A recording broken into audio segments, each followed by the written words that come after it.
Today marks 1 year since COVID-19 vaccines became available to Americans outside of clinical trials. 200 million Americans are now fully vaccinated in Minnesota.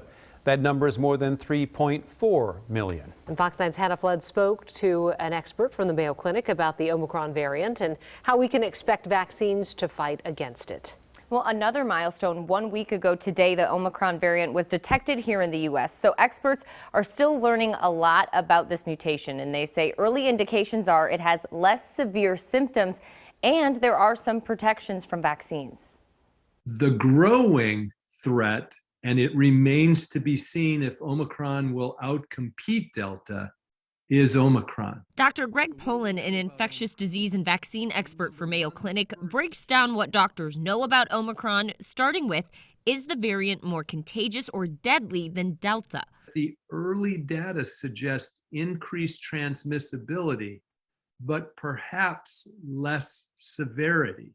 So you have a very transmissible virus that causes a lot of disease and death, Delta, and you have a hyper-transmissible virus like Omicron that appears to cause much less in the way of death and hospitalization and sickness. If the symptoms of Omicron seem to be less severe, but the virus is more contagious, will current vaccines protect people from getting sick?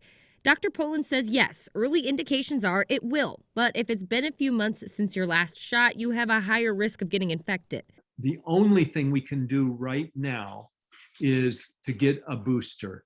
And the early preliminary evidence suggests that that works. Will the virus continue to mutate, and will we have to make vaccines to fight specific strains? The question is, in the long term, will we get variant-focused vaccine boosters? Almost certainly. Let me make this clear.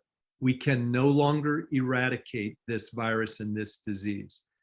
Your great-great-great-grandchildren will be getting immunized against this disease.